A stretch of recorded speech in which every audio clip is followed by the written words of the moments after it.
अस्सलामुअलैकुम वरहमतुल्लाहि वबरकातुहू। तो कैसे हैं आप सब लोग? ठीक हैं।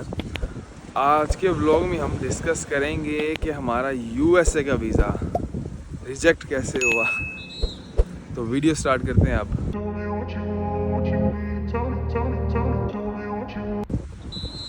तो सर हमारा पहले तो 1 साल मैंने वेट किया। मैं जब दुबई में आया मैंने आते सारी D160 फॉर्म फिल किया और फॉर्म फिल करने के बाद मैंने उसकी अपॉइंटमेंट ली। खुद ही फॉर्म फिल किया। $185 मैंने पे किए उसके ना।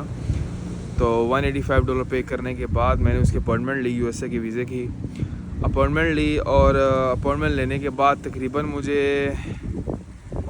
1 साल बाद की मिली ना। 1 साल बाद की अपॉइंटमेंट मिलती है जब आप यूएसए का वीज़ा फिल करते हैं ना। D160 form B1 B2 short term temporary residency visa जो होता है 5 साल का जो मिलता है पाकिस्तानी पासपोर्ट पे, और इंडियन पासपोर्ट पे मिलता है 10 साल का।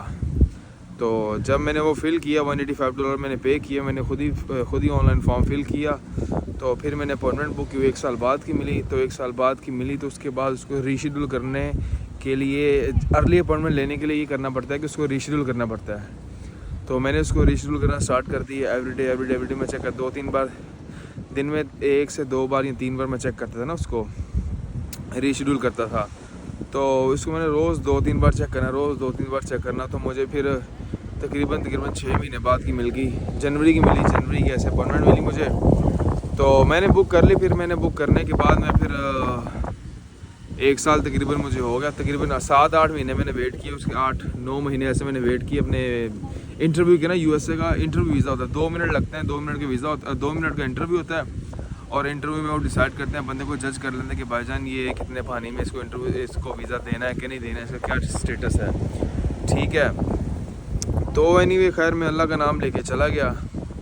और जब मैं गया हूँ वहाँ पे मैंने अपना एमिरेट्स ID दी है। उन्होंने फ़ोन रख लिया, सारा कुछ, बेल्ट वगैरह उतार के सब कुछ वो रख लेते हैं। मतलब बेल्ट आपको उतारनी है अपने, उसके बाद मतलब वो ना चेकिंग, सिक्योरिटी चेकिंग होती है। उसके बाद फ़ोन रख लेते हैं आपका, और उसके बाद फ़ोन अलाउ नहीं होता अंदर लेके जाना ना। तो फिर आप जाके अपनी बारी का वेट करते हैं। फिर जब मैं अंदर गया तो उसके बाद और भी लोग थे। तो एक फर्स्ट लाइन थी वहाँ पे, वो सारी लड़की खड़ी हुई थी ना। तो लड़की खड़ी तो उनके passport I think maroon passport, I think वो फ़िलीपीन से थी या पता नहीं कौन सी कंट्री थी। मेरे ख्याल से वो यूरोपियन थी। तो उन सबको वीज़ा मिला था। वो सिर्फ 1 मिनट का इंटरव्यू लेता था बंदा। 1 मिनट का इंटरव्यू लेने के बाद उनको ग्रीन पेपर देता था कि भाईजान आपका वीज़ा अप्रूव है, और पासपोर्ट उनका रख लेता था। ठीक है। तो जब जिस line number 2 counter, I think counter number 2 में और 3 में मैं खड़ा हुआ था। तो काउंटर नंबर 2 और आई थिंक 3 में खड़ा हुआ था मैं। और मेरे से पहले ना 3 लोग थे। 3 लोग मेरे से पहले खड़े हुए थे। तो उसने जब उसका इंटरव्यू लिए, 1 या 2 मिनट का इंटरव्यू लिए, उसने पूछा, आवाज़ आ रही थी पीछे, मैं सुन रहा था वो क्या कह रहा क्या नहीं कह रहा। तो उसने पहले का वीज़ा रिजेक्ट किया। ठीक है। उसके बाद दूसरा आया, उसने दूसरे का वीज़ा रिजेक्ट किया। मैंने कहा अल्लाह मैं इस लाइन में ना जाऊँ, ये ना हो कि बंदा मुझ भी फेल कर दे। बट वो कुदरती काम, अल्लाह बेहतर जानता क्या नहीं है मसलियत इसमें। ठीक है। तो जब तीसरा बंदा गया, उसने उसको वीज़ा दे दिया। और मैं सुन रहा था उसने वीज़ा उसका अप्रूव क्यों किया है। उसने वीज़ा इसलिए अप्रूव किया, कहता कि मेरी फैमिली वहाँ पे है, यूएसए में मेरी फैमिली है, तो मैं उसको मिलने जा रहा हूँ। तो मैं उसको मिलने जा रहा हूँ और उसके बाद मैं फिर वापस आ जाऊँगा। ऐसे मैं 2 वीक्स के लिए जा रहा हूँ, वेकेशन पे जा रहा हूँ। तो उसने उसको वीज़ा अप्रूव कर दिया। जब मेरी बारी आई, मैं यही ब्लैक शर्ट पहन के गया था, और मतलब फॉर्मल में गया था। ब्लैक ड्रेस पैंट थी, ब्लैक शर्ट थी, यही ना। तो ब्लैक शूज़ थे, मैं फॉर्मल में गया था ना वहाँ पर। तो फिर जब मेरी बार ये, उसने कहा कि मैंने उससे कहा गुड मॉर्निंग, उससे कॉन्फिडेंट होकर बात की। तो उसको मैंने गुड मॉर्निंग वगैरह कहा, उससे हाल चाल पूछा उसका। तो फिर उसने पूछा कि आपका सबसे पहला क्वेश्चन यही पूछते हैं कि व्हाट इज़ योर पर्पस, कि आपका पर्पस क्या है यूएसए जाने का ना। तो मैंने कहा कि मैं तो भाई इधर विज़िट पे जा रहा हूँ, और विज़िट पे जा रहा हूँ मैं, मेरा पर्पस ये टूरिज़म पर्पस है, और मैं न्यूयॉर्क सिटी घूमने जा रहा हूँ। तो उसके बाद जब मैंने उससे यही कहा कि मैं न्यूयॉर्क सिटी घूमने जा रहा हूँ, उसने कहा कौन सी प्लेस, वैसे पूछते हैं कौन सी प्लेस आपने घूमनी है।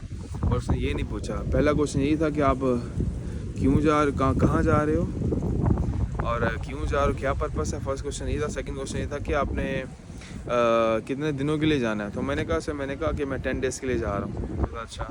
फिर तीसरा क्वेश्चन ये था कि कौन सी जगह घूमनी है, वो भी ये भी पूछते हैं। कौन सी सिटी में जाना है वो ये भी पूछते हैं।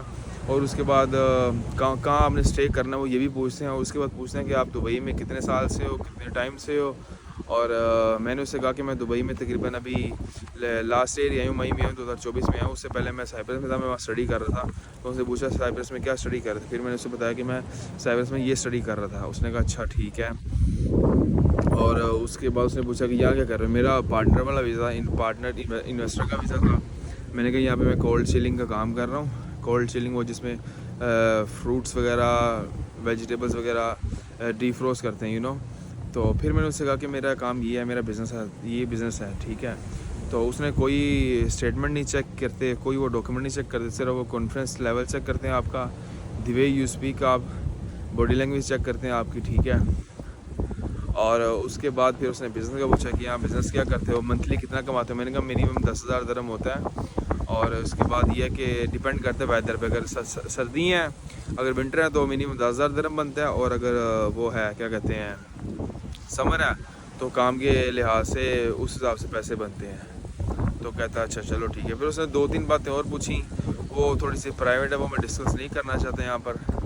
तो उसके बाद फिर कहता वेट करो। वो अपना विंडो क्लोज करके गया, पीछे एक उसका बॉस बैठा हुआ अफसर था, उससे पूछने गया। बट आई थिंक वो जो 2-3 बातें जो पर्सनल थी ना, वो जो मैंने उसको बताई हैं, उस वजह से वीज़ा रिजेक्ट हुआ है, वो उसको समझ नहीं आई, ठीक है। तो उसने फिर आके अपने बॉस से पूछा कि ऐसे ऐसे लड़का है। तो उसने ये देखा कि इसका बिज़नेस यहाँ स्टेबल नहीं है, मतलब 3-4 और बातें थी जो मैंने उसको बताई। तो उसने फिर मुझसे पूछी, उसने वो पूछी बातें मुझसे, ठीक है। उसके बाद मैंने उसको वो बातें बताई।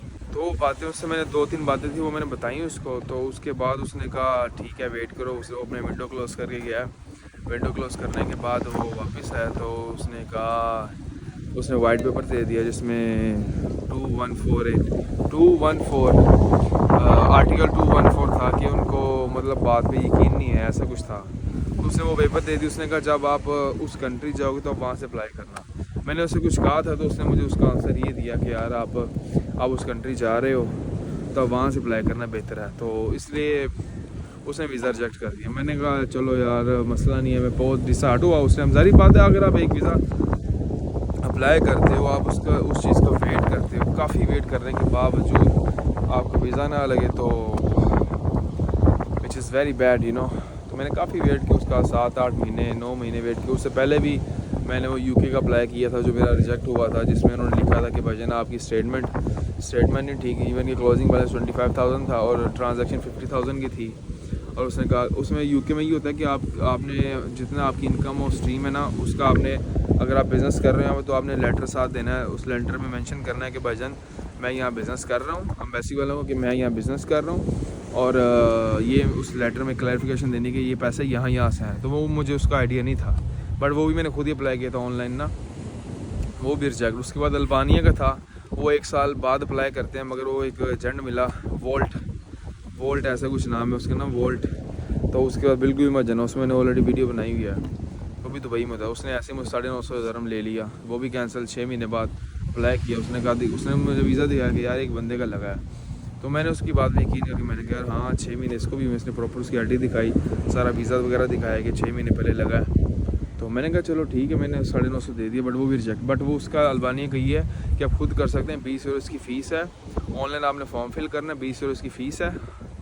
और उसके बाद साल आईडी आपकी पुरानी जो 1 साल की स्टेटमेंट लगाओ और थोड़ी सी ट्रैवल हिस्ट्री के साथ आप अप्लाई करो, इंशाल्लाह आपको मिल जाएगा उसका वीज़ा ना अल्बानिया का। फिर सर्बिया का मैंने खुद ही अप्लाई किया, तभी 25,000 की स्टेटमेंट है, तभी उन्होंने रिजेक्ट कर दिया। वो भी विजिट वीज़ा था। तो वो 3 वीज़े वो हो गए, चौथा ये अभी यूएसए का। बट इंशाल्लाह विल नेवर गिव अप। तो मैं ट्राई करता रहूँगा। विज़िट नहीं तो वर्क परमिट लूँगा इंशाल्लाह। दुबई से तो बहुत रास्ते होते हैं, दुबई से ना, आप काम कर सकते हो यहाँ से ना, ईज़िली यहाँ से जा सकते हो दूसरी कंट्री से ना। तो इंशाल्लाह बस अब वही करेंगे। तो ये थी सारी बात, ये थी सारी स्टोरी, जिसकी वजह से यूएसए का भी अब वीज़ा कैंसिल हो गया। तो इंशाल्लाह हम गिव अप नहीं करेंगे, ट्राई करते रहेंगे। इंशाल्लाह दोबारा जाएंगे इंशाल्लाह यूरोप, या तो वर्क परमिट में जाएंगे या विज़िट पे जाएंगे ज़रूर इंशाल्लाह। ये तो अपना गोल है, समझ लो कि ये ज़िंदगी का अम्बिशन हो गया होगा, करना ही है ये। इसके अलावा और भी काम ही नहीं है दुबई में, इसके अलावा ज़िंदगी में और भी काम नहीं है, यही करना है और यही इंशाल्लाह करेंगे। तो ये थी हमारी स्टोरी। तो इंशाल्लाह अब आपको मिलते हैं नेक्स्ट व्लॉग में, तब तक के लिए अपना ख्याल रखें। अल्लाह हाफ़िज़, बाय।